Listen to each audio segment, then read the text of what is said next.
Hey everyone, thank you for watching today's video. Alright, we got a new Chatty Get Ready with me. I'm going to be sharing how I got this look. I have some new and old makeup.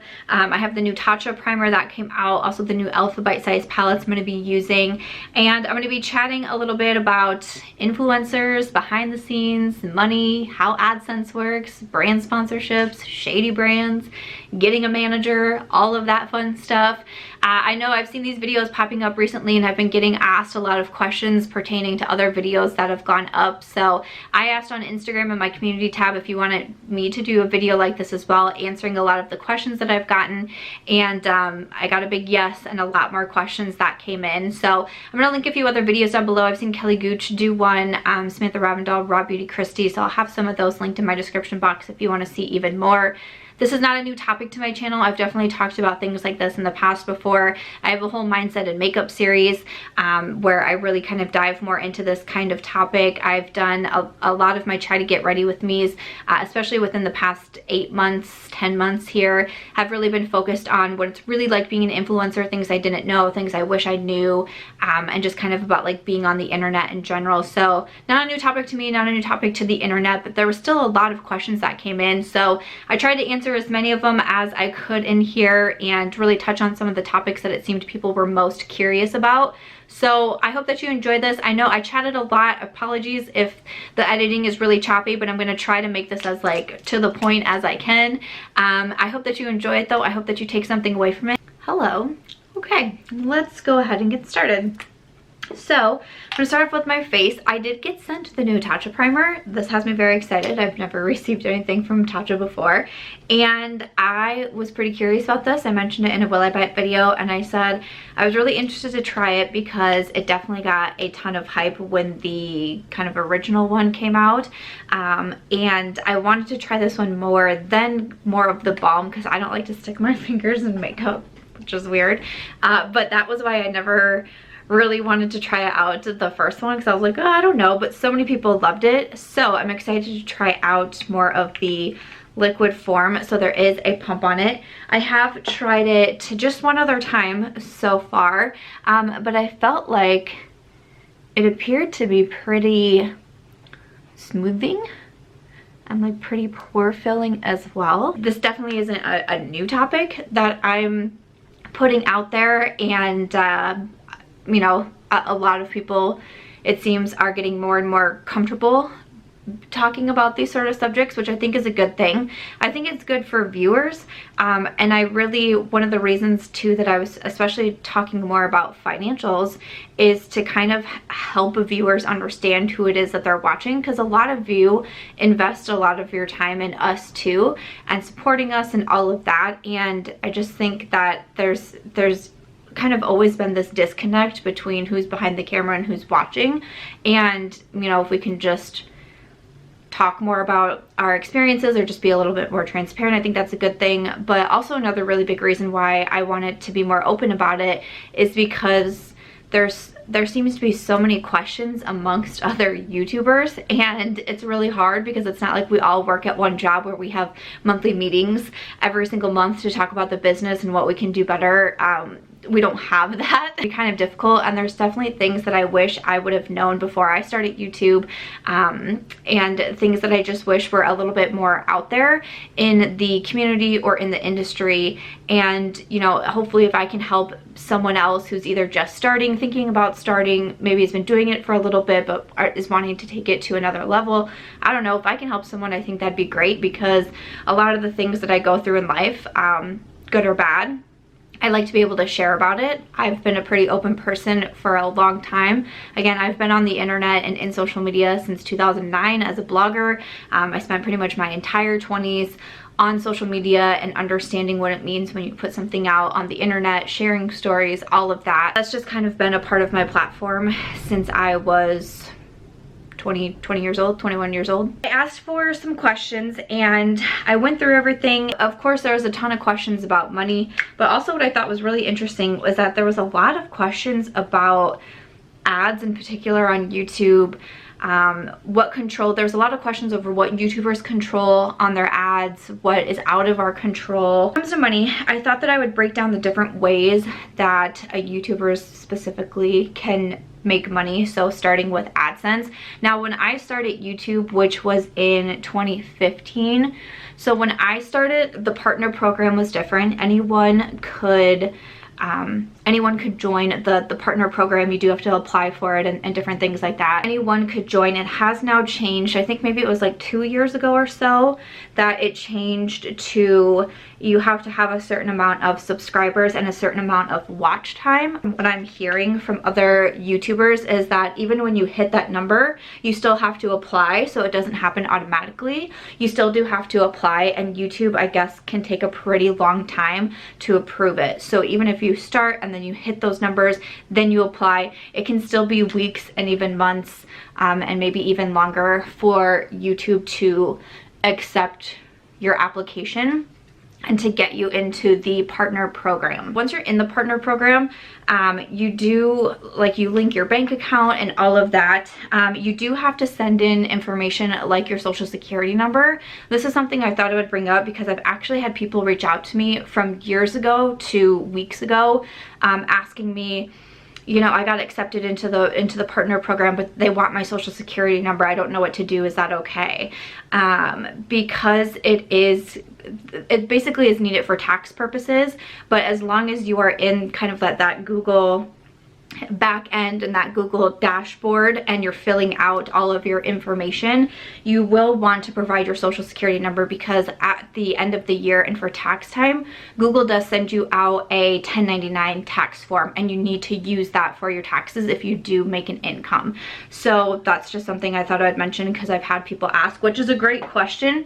Obviously, you don't always want to be giving out your information, your bank information, your social security number, etc. to just anyone or anything, but because you're not considered an employer, you're not getting a W-2, but Google is there's still tax information involved, which is why they need that personal information. And then they will need your bank account, because to get paid on YouTube, you do get a direct deposit. So you don't get like a PayPal check. It is a monthly direct deposit into your bank account. So you do also need to add in your bank account through the AdSense page. I believe the threshold is still $100. I don't think that changed from when I first started.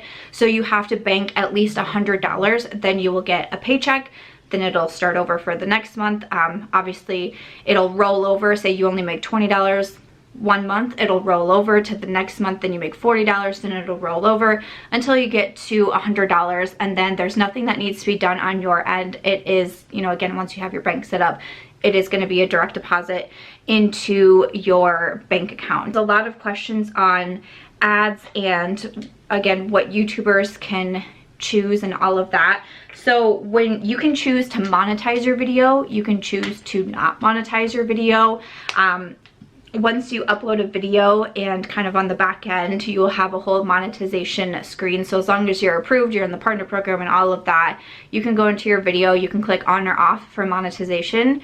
If you choose on, you can choose, do you want to put an ad at the beginning of your video, at the end of your video, and do you want to put ads during your video? You can click one, you can click all three. If you do it at the beginning or the end, those go in automatically. If you choose to click during, you can actually go into your editor screen on the back end of YouTube as well, and you can choose where to put in your ads.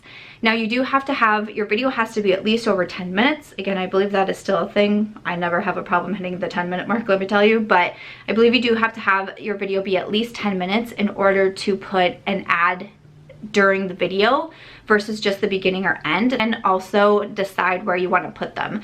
So a lot of times when I'm putting my ads in, I put them in like when I get done talking about something and there's going to be like a jump cut or a break or whatever it may be, then that's where I'll put an ad in. That's just personal preference. So you can choose that. You can also choose what type of ad you want it to be. If you want it to be an ad that'll go here at the bottom of the screen, one of the pop-up ads. If you want it to be like, I can't think of the word off the top of my head, but if you want it to be like the video ad that will play, so it'll cut me off, it'll play an ad and then I'll come back on, you can choose that as well. So you can choose those different things, but YouTube is the one that decides what it's going to be. So YouTube decides, even if you say I want an ad at 7 minutes, YouTube decides whether that's going to happen or not. You can put in that that's what you want, but YouTube makes that final decision. So I can put 3 ads in a video, sometimes 0 ads will play. The question I got is, do we get to choose what brands pop up in our ads and all of that? YouTubers have 0 control over that. We have nothing. We don't get to fill out something that says like, hey, we're a beauty channel, maybe beauty ads will do good. Hey, we don't want political ads on our channel. We do not get any sort of anything for that kind of control. Sometimes one of the hard things and why it can be a little bit challenging to talk about certain topics like this is because a lot of these things aren't really like public, like not publicly out there, but it's not like when you start a YouTube channel, you get like a manual. You know, like a training manual saying like, this is what happens for this. It's really just figuring it out for yourself, asking questions, looking things up, YouTubing other things, asking other people if you can. It's pretty much all trial and error. And especially when it comes to YouTube and like the algorithms and all of that, that's not publicly known. It's guessing, and then it probably is going to change, and then you're guessing some more. So it's really hard to put out a video to say like, you need to do X, Y, and Z, because a lot of times people who are making those types of videos are just saying like, this is what worked for me, this is what didn't work for me, this is what I found doing X, Y, Z. First, one of the big questions was, how much do I get paid through AdSense? How many hours do I work, and all of that. And one thing that I feel like this is kind of a tricky subject too, because from what I understand and from what I remember signing way back in 2015 when I joined the partner program, is that the exact amounts and all of that is not to be shared publicly. Now, I've seen other people make videos about it. I don't know, again, I don't know if things have changed and kind of like the legal things that we sign has changed. Also, when it comes to brands and brand deals, you know, everyone wants to know numbers. Not only does that vary, there's so many variables that comes into what you're getting paid with brands, but also it's usually in that contract that is not to be public, that's not like public knowledge, you know? So that's another thing there too. So when it comes to AdSense, I'm gonna be a little bit on the vague side here and like give some averages and all of that, but I'm not trying to get myself in legal trouble. So I just wanna throw that out there. But I kind of took like the average that I make a month through the past like little over a year, and you know, times it by 12 and all of that. And then I went and Googled, if you work, like how do you get an hourly rate if this is your salary and all of that. Like I was trying to figure it out the best I could, even though, to be honest, this is something I've really never wanted to know, because I know for sure that I know how hard I work, I know how many hours I put in, and I know that the pay is relatively small when it comes, if you break down the hours, the amount that I'm paid, but then also all of the back end that people don't think about, what I pay in taxes, what I pay in self-employment tax, what I pay for equipment, what I pay for makeup for my channel, all of that, what I pay in health insurance, what I pay for my retirement account, all of the little unsexy things that people don't really see from those who are self-employed or those who are in this industry. There's a lot that goes on. So to just say like, this is how much I make a year, there's so many other factors that go into that.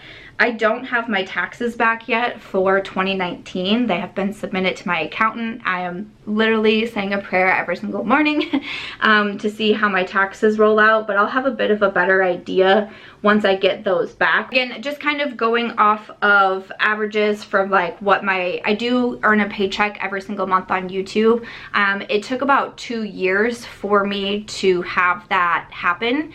2 years to start getting the $100 paychecks on a pretty consistent basis. But it took more like 3.5 years to start seeing more substantial paychecks where I could start to put that money back into my channel, upgrade my camera, get lighting and all of that. So for me, it definitely took a while. I put in, like if I said I worked 40 hours a week, I think the hourly wage was around $16 or so, like $16 an hour, but I probably work more like 60 hours a week. I work every single day. I work Monday through Sunday. I work vacations. I work holidays. I work all of that. I work while I'm sick. When you work in social media never sleeps. The internet never sleeps. There's always opportunities to be working. And when you work, especially in content creation, there's always ways to be making content. And not only that, but you're always thinking about it. I mean, I'm constantly thinking all day, every day of what I should be doing next, what I can be doing next, what video should I make next, what Instagram video should I make next. Now I'm thinking about what TikTok video I should make next.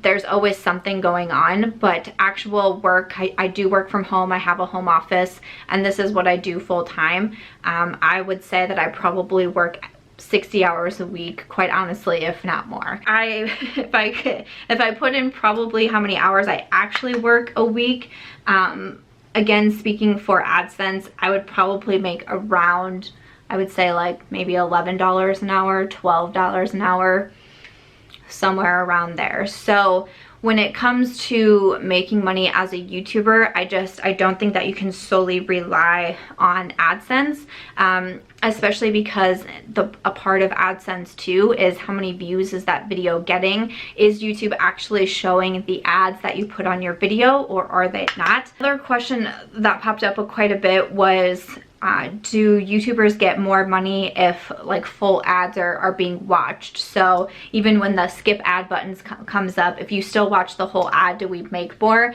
Again, there's no manual out there that says exactly, like has that exact answer, but from what I've heard and what I've seen other people say, the main thought is that yes, if you do watch a full ad, that would lead to a higher revenue stream for that YouTuber. So that, again, that's what I'm assuming, but I don't know that, like that's like I don't have that like set in stone type of thing. Some more revenue streams. I got quite a bit of questions about affiliate links. How does that work? And all of that. So definitely affiliate links can really help as well. So my main affiliate links are Amazon and also Magic Links. I started using affiliate links before we even really had the FTC disclaimers that are out right now. I've talked about this in a video in the past too, but I can remember getting an email from Amazon saying, hey, this law was passed. According to the FTC regulations, you now have to have on your blog, you have to state that there are affiliate links on my blog. And if you click on some of those affiliate links, I could earn a small commission. And I was like, oh, okay, cool. So I mean, I was doing affiliate links before affiliate links were even being like regulated. So you know, I've been able to kind of like see that grow and change as well. So affiliate links, like I said, I use Amazon and I also use Magic Links. Amazon is obviously really good for book stuff, but also even lifestyle stuff. Magic Links is especially great for me for all of the beauty side of things.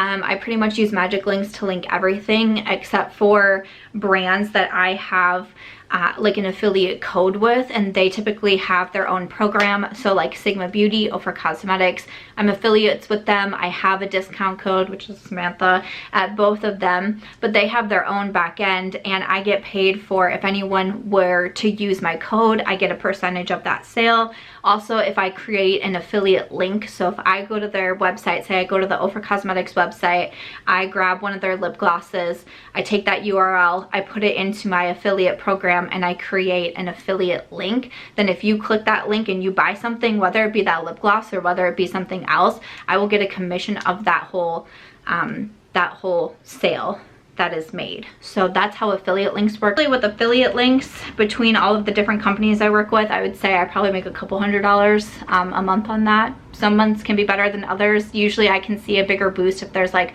a Sephora sale, sometimes the Ulta 21 Days of Beauty. Brands too can also just give discount codes that are not affiliate codes. So I have one with Colourpop, it's 5 Samantha for $5 off an order of 20 or more. You can use that. I don't get anything for it. There's nothing linked to it. I can't see my data in the back end. I don't know how many times people are using it and all of that. So there's definitely a difference between an affiliate code or just a discount code that is just for people to be able to use. So there's a difference there. So finally, another revenue stream is sponsorships, you know, sponsored videos with brands, partnering with brands on whether it be YouTube videos or Instagram, Twitter. I mean, brands can sponsor blog posts. I mean, there's a lot of different ways you can work with brands. You can work with brands on your channel. You can work with brands on content for their channel.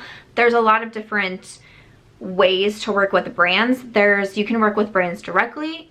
You can work with brands through third-party companies. So again, just kind of like a lot of different ways that you can partner with them there. And I mean, definitely the payment is going to vary. I know so many questions come in of like, how much money do you get on a sponsored video?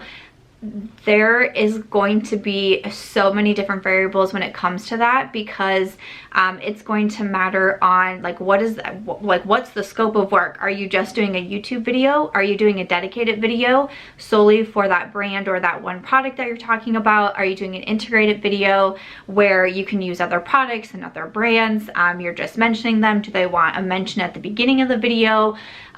Do they want it on YouTube and Instagram and Twitter?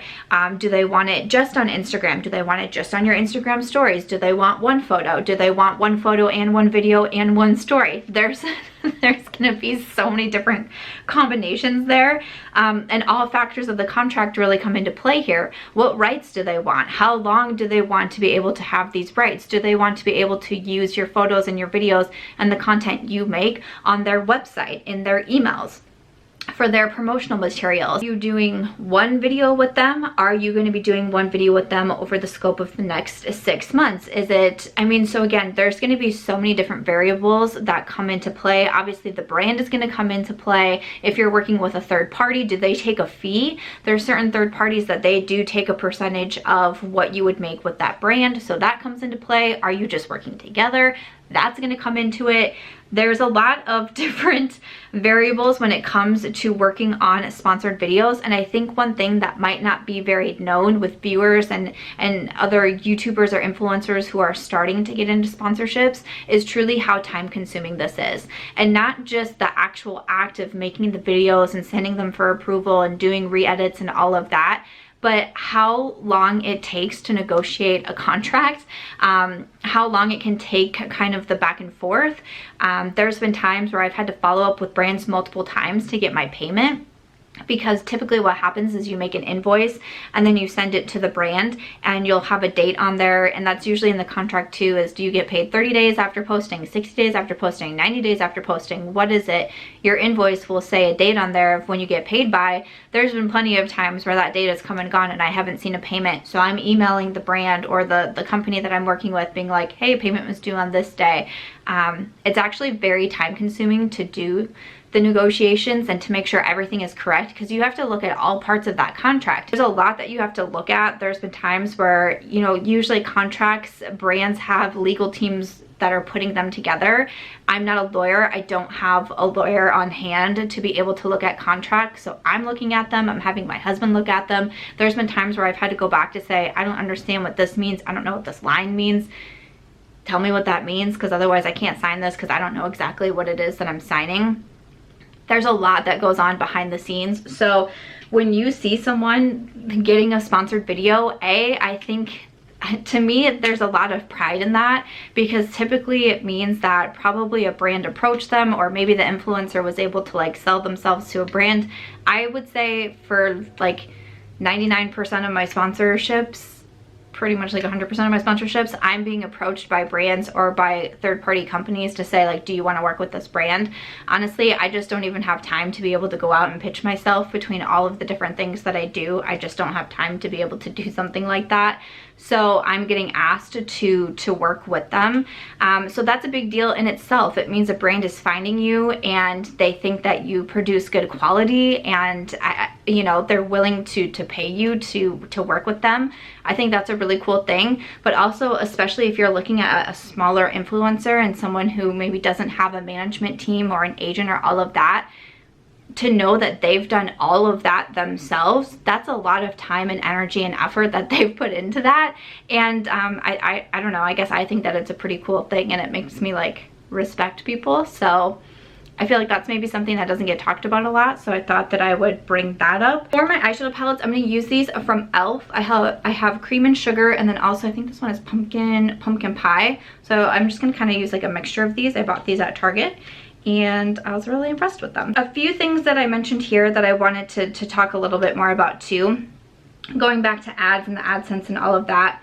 I will say that something that disheartens me a lot as a creator is when I see comments from people saying like the other day I had a 45-minute video go up and there was 3 ads in the video, and someone said, I don't want to watch your videos anymore because you put too many ads in it, which, you know, that's fine, but I find that to be extremely disheartening, and because essentially YouTube videos are free content, and you know, you can't watch something like Netflix or Hulu or whatnot without a subscription, without paying for it.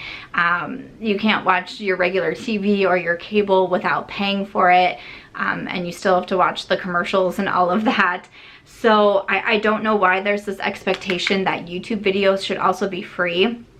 And for people who put so much time and energy and effort into creating videos, I don't really understand the whole like, oh my gosh, I can't believe that you put an ad in this video type of thing. To me, it's very sad. If you don't want to watch ads on YouTube, there's YouTube Red.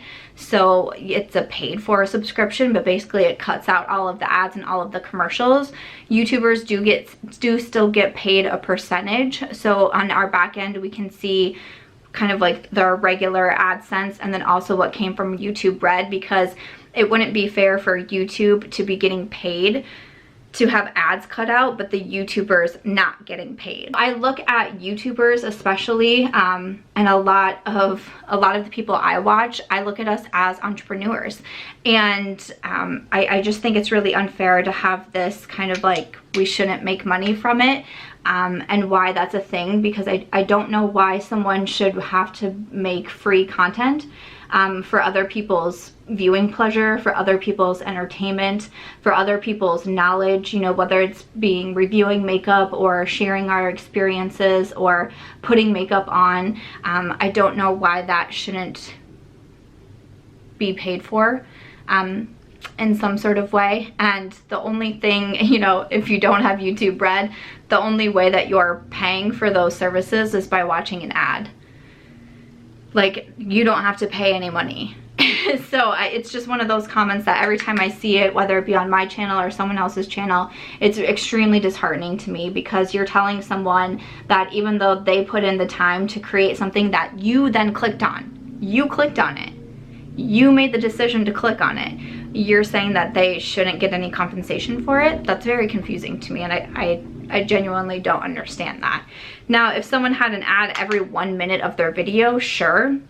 Some people do every 5 minutes, some people do every 10 minutes, some people do every 7 minutes, some people do 3 ads, beginning, middle, end, no matter how long their video is. I mean, it's just, again, it's up to the creator to decide how many ads you want to put in your video. I just gave a very brief overview on my AdSense, and it's kind of hard because, again, that number that I'm saying isn't factoring in, isn't taking away all of the equipment that's bought. It's not taking away taxes that have to be paid, because that's not taxed. The income that I'm saying with AdSense, with sponsorships and all of that, that's not taxed, but I still have to pay tax. You still have to pay the taxes. So you have to minus your write-offs, you have to minus your expenses, you have to minus your taxes, you have to minus health insurance, you have to minus retirements, you have to minus all those adult things. I want to talk a little bit more behind the scenes, because again, this is something that I don't think people will often realize either. And I do think that it's important. Like I said, you have to pay your taxes. I mean, tax time is coming up and everything, but you do have to pay taxes. So when you get your checks from YouTube, or you get your checks from brands, if you did sponsored videos, you get your checks from affiliate companies, from your affiliate links, from your discount codes, none of that has been taxed, but you do have to pay tax. I pay taxes on a quarterly basis. I pay estimate taxes. The reason that you do that is so you don't have to pay all of your taxes at the end of the year. You can do that. That can be an option. But again, you still have to pay taxes. Whereas when you get, if you work more of a traditional job, you get your paycheck and you have all of your taxes already taken out. I do think having an accountant, and a good accountant who understands this type of career, is really, really helpful to have, because there are certain write-offs that you can have, whether it be your mortgage, whether it be your cell phone, your internet payments there. And it's not like that full bill is just a write-off. Like it's not like my internet is free, because that's a write-off. There's a percentage of that that can be considered a write-off. So sometimes it's only like dollars that are actually being deducted from your taxable income. So sometimes when people are like, well, you can write your makeup off, that's fantastic. Sure, I can, and I can put that in a write-off, but that doesn't mean the makeup is free. That doesn't mean all of that is then being deducted from my income, so I'm not being taxed a higher amount. It's only a percentage that's going to it. And it also balances out between how much, there's so much that goes into it. It has to balance out of making money and all of that. There's so much more that goes into it than just being like, I can write off makeup, I can write off cameras and equipments. Like, sure, that's a great thing, and then it does help, but there's a lot of other factors that go into it. Another thing too is that if you are self-employed, you have to pay self-employment tax. And that can be a lot of money that happens at tax time as well. So just something to be aware of, that self-employment tax is a thing. But also, if you are full-time in this career, you don't, like, YouTube doesn't give you health insurance. You don't have that option. YouTube doesn't have like a retirement account, so they're not contributing to a 401k on your behalf. So when I worked my job at the hospital, you know, not only did I have vacation time and sick leave and all of that, but I did also have health insurance. I had benefits that way. That's something that you have to pay for yourself if you are self-employed, and just so you know, it's really, really expensive to do that. Also, your retirement account, it's a lot of times if you do work a more traditional job too, like when you get hired in HR, that's a part of your paperwork. Here's your retirement account. We're just going to take it right out of your paycheck and it goes into that. A lot of companies have matching. If you put in 4%, we'll put in 4%, and that's how you grow your retirement account. You don't have that option. When you're self-employed, when you are a YouTuber, that's something that you have to figure out yourself. That's something I'm not good at. I've had to read a lot of books and ask a lot of questions to be able to understand it and get my retirement account just kind of set up and having my money work for me and all of that. So that's something that doesn't really get talked about a lot, but it's something that's important. You definitely want to have a retirement account or a savings, or be thinking about the future. Because again, especially if this is your full-time job, YouTube could disappear tomorrow, another platform could take over, and then if you didn't have anything to fall back on, that's a pretty scary thing. I don't think that this is for everybody. I think there's a very glamorous side to especially being a beauty YouTuber, and it's very easy to see those who are very successful in this career, and who have a lot of material things, who have a lot of amazing experiences and traveling the world, and looking at someone and being like, I want to do that, and I want to have those opportunities and those experiences. But it's not all glamorous, it's not all easy, it's not all fun at times. That can come with this, and it can definitely be a struggle, and there's a lot that you have to figure out by yourself, and you know, just kind of hold yourself accountable, teach yourself, and all of that. So I've definitely talked before about like just sometimes some of the pressures and, you know, dealing with mental health online, but that's another part that I just think is really important when it comes to being an influencer, being someone who puts their life online and shares themselves with people all across the world, and shares themselves with thousands and even millions of people. It can be very scary because you're opening yourselves up to judgment, and that can definitely be a pressure that I think is important to talk about. Again, I've touched on this like multiple times in the past, so I just wanted to like mention it here for this video, since I'm kind of putting everything in one spot here.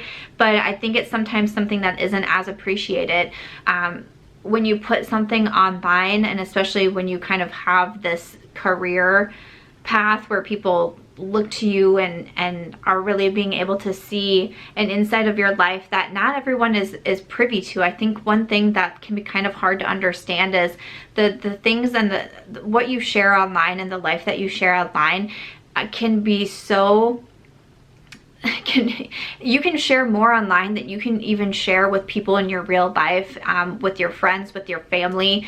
And that can be really hard, because you can be judged from the food that you eat, the clothes that you wear, the makeup that you wear, the names that you name your children, how you hold your baby. Let's not even get into stuff like that, because that's insanity to me. Just the car that you drive. There's so many things that you are opening yourself to be judged on. And you know, from being on YouTube, sometimes as someone who doesn't really make a ton of money through YouTube and what I do, I'm like, man, sometimes like, is it worth it to put so much out there and to have so much judgment come my way? You know, maybe sometimes I could justify it if I'm like, wow, like I'm a millionaire and I have all these like great things going for me, like, okay, like sure, people are mad at me on the internet. But I mean, just to be honest, sometimes I'm like, wow, is it really worth it to open myself up to that? Like, honestly, is it really worth it? I mean, even if I was getting paid hundreds of thousands and millions of dollars, would it be worth it to have people attacking me every single day online because I have acne on my face? Like, would money really buy happiness in that sort of sense? So it's so hard. And I think with just the world that we live in today, and all of the access that we have to so many people, and all of the behind the scenes that we have to so many people, we've lost a little bit of compassion for one another. We've lost a little bit of our gratefulness. It kind of goes back to people complaining about ads and videos. You know, you're getting free content, you're giving someone free reviews, you're sharing with someone what you think is worth the money or not, and they're upset that an ad popped up in a video. So sometimes it makes me really sad in that way, but you see it every single day on social media, someone being judged or scrutinized or put down for their appearance, for their personal beliefs, for their religion, for their whatever it may be. And that can be really sad. That can be really sad. So that's a hard thing. I also think that it's really hard to navigate personal relationships. And this is something I don't really hear a lot of people talk about. And I would love to hear if other people have had some of these same experiences as me. But I think it's really hard to have personal relationships being online. A lot of my friendships struggle because of how open I am online, and people in my real life don't like that, and different things like that. And my friendship group is not null and void, but it's really, you know, my career in social media has outlasted 98% of my friendships. So that can be something difficult to navigate. So I think navigating personal relationships as someone who's on the internet and someone who shares so much is a lot. There are certain things that I am not sharing on the internet at this moment because I know I will get pushback from people in my real life. I know that I will, and I don't want to deal with it. And it makes me feel really sad because in the past I would always open up. I know that I would. I know that I would be talking about certain issues that I really want to talk about, but I just don't want the drama in my real life. I just don't want it. So this is a topic I would love to hear others talk on more, because I feel very lost and confused a lot of times. And I don't know if everyone else just gets to go about their business and have a great time and they don't have these type of worries, but it's a huge struggle that I have. There's definitely also a lot of questions about brands. I feel like I've talked about this subject quite a bit too, so there's a few things that I thought of that I could say that maybe would be interesting or helpful, or I don't know, spark conversation. I think one of the biggest things that people don't see, and that maybe as a smaller influencer who hasn't worked with a lot of brands yet, maybe something you might not know, is that truly, especially for smaller influencers, there's a lot of brands that unfortunately really want to take advantage of us. The amount of times that I get emails from a brand contacting me, seeking me out, saying that we love your content, we love what you do, we love that you have such an engaged audience, we love that, you know, all of these different things, we really want to work with you. We'll send you the product. And there's so many brands that do that, and they want you to feature them, and they want 3 photos on Instagram, and they want you to promote their product in a video for X amount of minutes. and they want you to tweet, and they want you to share, and they want you to use these links and all of that, but they want you to do it for free. I was asked, is there a difference between PR and gifted products and products for sponsorships? And there is. So when PR goes out, or when products are gifted to you from a brand with no expectation, I'll say, that there's a difference between that and having some sort of contract in place of like, yes, I'm going to mention your products in these sort of settings. You know, yes, you can request edits on videos and all of that. PR is, in a sense, and I've talked about this just a couple weeks ago, some people call it free makeup. I don't really consider it free. What is really free in this world? Because even after that video, like after I finished filming that video where I was talking about how I don't think PR is free because you have to work for it, just because you start being on YouTube, you don't automatically get added to lists. You're not automatically being, you know, sought out by brands to be able to give you their product. You have to work for it. You have to build up to it. You have to earn it. And I was thinking about it. I was like, well, you know, it's not in my head. I didn't say this in the video, but I was like, well, it's just like with a regular, you know, type of job. Like you get supplied the computers and the phones and the pens and the notebooks and all of that. But really that's not free either. You're getting it because you work there. You're getting it because you're providing a service. It's not for free. So like, I don't know. To me, I'm like, what's for free these days, honestly? There are plenty of brands that will send over PR with no expectations. If you want to show it, if you want to use it, if you want to review it, great. We're just sending it to you. Do what you want with it. There are brands that will say, hey, we really want to send you our next release, but you have to share 3 photos on it. You have to put it in a video. You have to do this and this and this, all in exchange for that product. And then it's up to me to say like, no, or yes, or whatever it may be. So if there is, you know, sponsorships, if there's a contract involved of like, hey, we do want to send you our newest release, and if you put it in an Instagram post, you know, we'll give you X amount of money, you would then post it and say, you know, in partnership, hashtag ad, whatever it may be. So yeah, there is a difference. And you know, sometimes there's a certain expectations when it does come to PR, but a lot of times it's just like you can show it.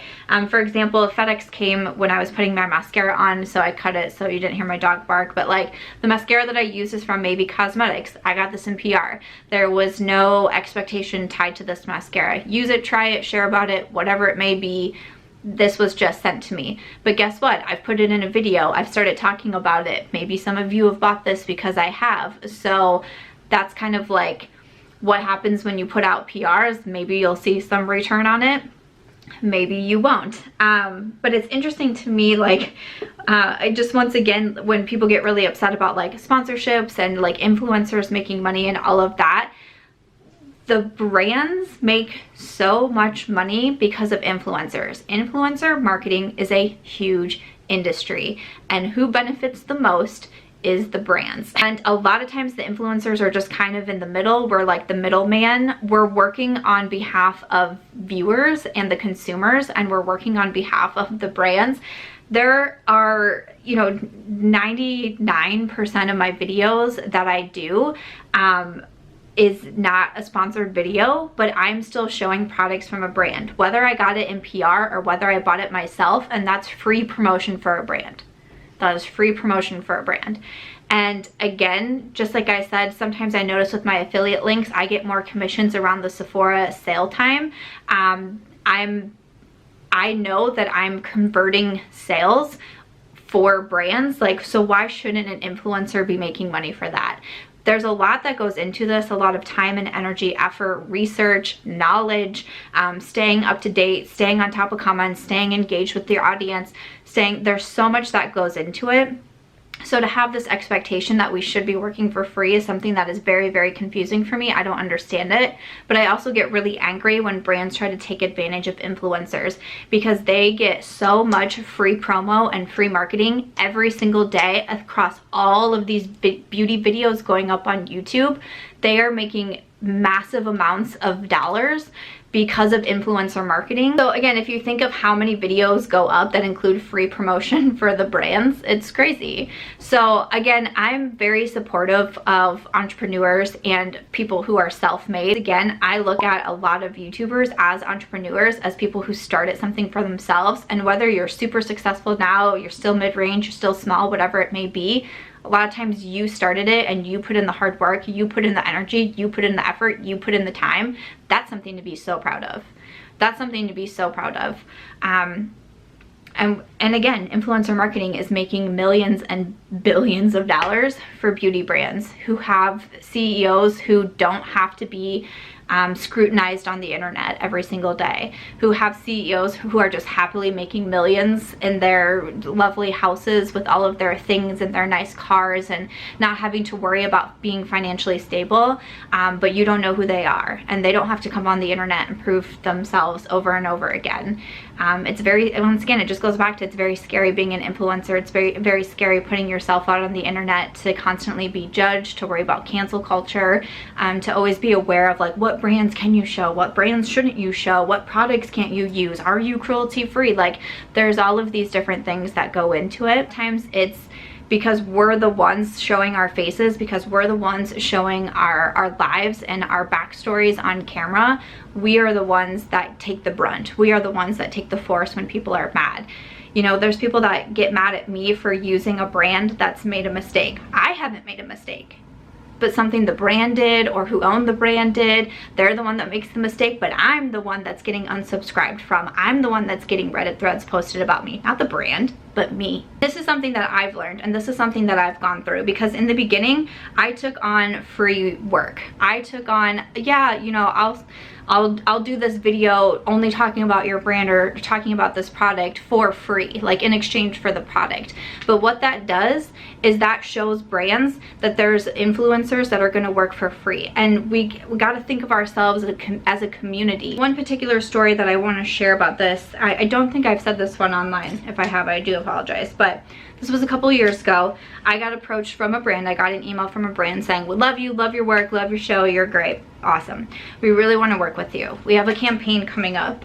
Almost dropped my mirror. We have a campaign coming up. We're releasing foundations, and we chose you to be foundation T2, whatever. If you want to be a part of this campaign, and you know, like, we're gonna share this on our Instagram, and we're gonna share this on our website, and we're gonna you know, we're gonna share your photos and everything. If you want to be a part of this campaign, what we would need for you in order to be, you know, considered this foundation, we need 20 photos of you wearing the foundation, specific straight on, slightly tilted to the left, all the way to the left, all the way to the left, then to the right, up, down, a specific background, a specific lighting. There was so many specifics that were required from this brand in order to show their foundation, and my payment, my commission was to keep that foundation. I got to keep it. What they were asking of me was for me to be the model for the foundation, also the photographer for the foundation, and then also the photo editor for the foundation. All of that work was to be done by me for no payment, but to keep the foundation that I am promoting for that brand. And then also, when the campaign did come out, it was my responsibility to promote the foundation as well, to promote the brand, to promote the foundation, to say that it's for sale, to link it at these different retailers. So then I was also the marketer for that foundation. I mean, looking at this and thinking how much time and energy and effort, and also I'm not the best photographer, I'm not the best editor yet, so to have to like learn certain things that would need to come into play to take all of these different photos and edit all these different photos and do all these different things, that was going to be a lot of time on my end. And I wrote back and was like, you know, I'm interested in it, but I would require a fee for all of that work, to do all of these different things. The scope of work is a huge project for me, and you're essentially asking me to take on all of these different roles. I would require a payment. And I sent in rates, and I sent in you know, like, you can send in like your engagement and follow, like just a certain stuff like that. You can send in essentially like a media kit. And they came back and they said, you know, thanks but no thanks. And the reason they said thanks but no thanks is because they had influencers doing that for free. They had others, and I watched when their campaign came out. And I looked at the influencers that were T2 and T1 and I'm making up that foundation shade, but I looked at the influencers that they worked with. Every single one of them was a micro influencer. Every single one of them was a smaller influencer. And I bet every single one of them worked for free.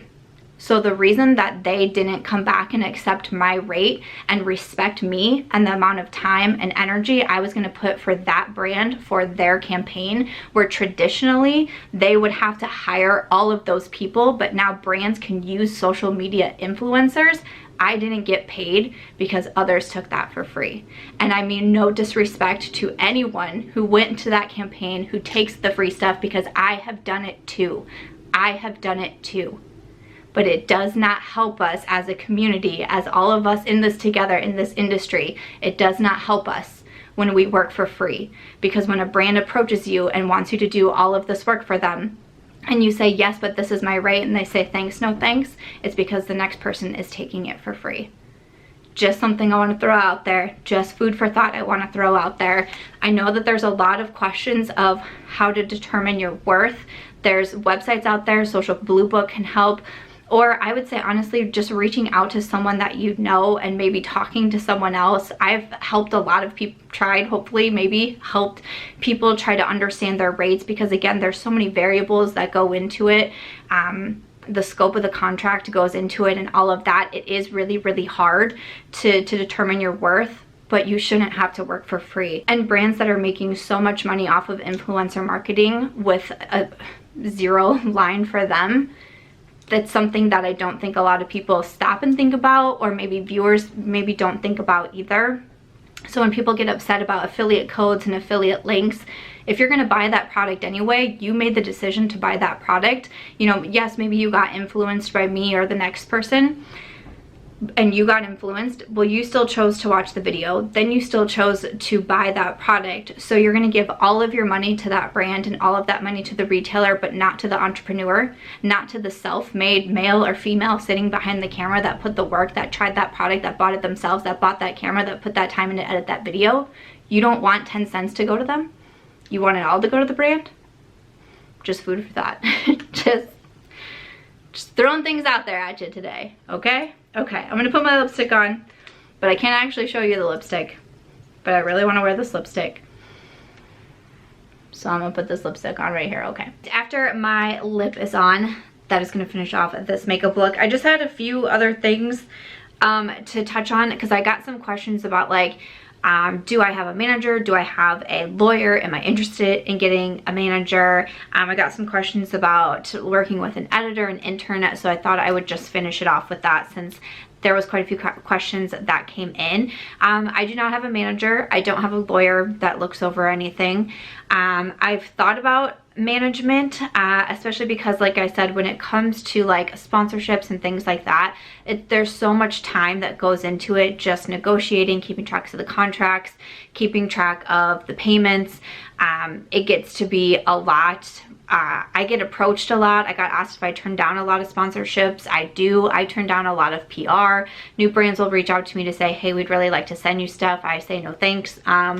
So it's just, it gets to be a lot. The admin side of this is definitely not the glamorous side, but I would definitely love help. But the hard part is, like, even when I mentioned like what I make in Adsense and all of that, then you have to go through and subtract everything. Like I said, all the expenses, all the write-offs, all the taxes, all the health and retirement and all of that. It's not a lot of money that I make when it comes to the YouTube side of things. You know, if I didn't write books, it would definitely be even more challenging making an income. So it's like, do I really want to have to pay someone on top of that to do that stuff for me? But it's like, well, maybe they would take more time off my hands, or maybe they would be able to negotiate better on my half and get me better rates when it comes to working with brands, or more opportunities that maybe I'm not getting because I'm not able to to put that certain amount of time in.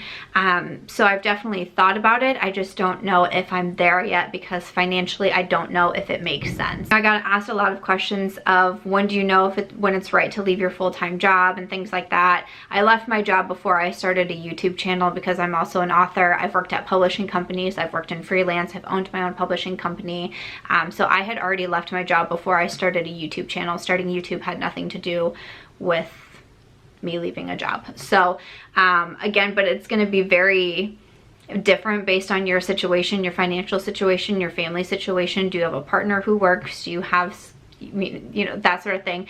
But it is very important to remember, like when you do get paychecks, whether it be from YouTube, whether it be from brands, don't just look at that number and think that that's your take-home amount, because it's not. I have had an intern with me for a couple months.